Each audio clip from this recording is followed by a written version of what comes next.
ಇನ್ನು ಪಿತೂರಿ ಏನಾದರೂ ನಡೆಸಿದ್ರೆ ನಾವು ಸುಮ್ಮನೆ ಕೂರೋದಿಲ್ಲ ಅಂತ ದಾವಣಗೆರೆಯಲ್ಲಿ ಮಾಜಿ ಸಚಿವ ಎಂಪಿ ರೇಣುಕಾಚಾರ್ಯ ಅವರು ಕೂಡ ವೈರಲ್ ಆಡಿಯೋ ಬಗ್ಗೆ ಮಾತನಾಡಿದ್ದಾರೆ. ಬಿಎಸ್ವೈ ಅವರ ಆಶೀರ್ವಾದದಿಂದ ಡಿವಿ ಸದಾನಂದ ಗೌಡರು ಸಿಎಂ ಆಗಿದ್ದಾರೆ. ವಿಜಯೇಂದ್ರ ರಾಜ್ಯಾಧ್ಯಕ್ಷರಾಗಿ 2 ವರ್ಷವನ್ನ ಪೂರೈಸಿದ್ದಾರೆ. ಪಕ್ಷ ಸಂಘಟನೆಯಲ್ಲಿ ಉತ್ತಮ ಕೆಲಸವನ್ನ ಮಾಡಿದ್ದಾರೆ. ಬಿಎಸ್ ಯಡಿಯೂರಪ್ಪನವರು ಪಕ್ಷ ಸಂಘಟನೆ ಮಾಡದಿದ್ರೆ ಈಗ ಮಾತನಾಡುವವರು ಇರ್ತಿರ್ಲಿಲ್ಲ ಅಂತ ಹೇಳಿ ರೇಣುಕಾಚಾರ್ಯ ಕಿಡಿಕಾರಿದ್ದಾರೆ. 1 ವರ್ಷದಿಂದ ಮೌನ ಹೋಗಿದ್ದೀವಿ.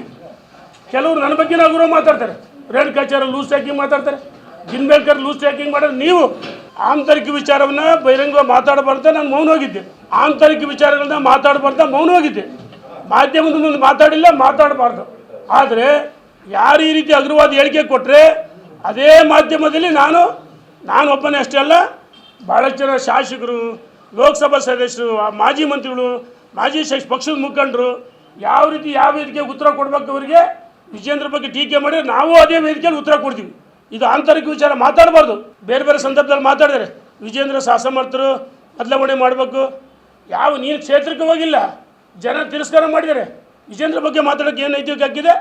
ಒಂದು ಜಿಲ್ಲಾ ಪಂಚಾಯತ್ ಸದಸ್ಯ ಯೋಗ್ಯತೆ ನಿಮಗೆ, ನಿಮ್ಮ ಜನ್ಮಕ್ಕೆ ನಾಚಿಕೆ ಆಗಬೇಕು. ಇದು ಸರಿಯಲ್ಲ ಅಂತ ಹೇಳಕ್ಕೆ ಇಚ್ಛೆ ಪಡ್ತೀನಿ.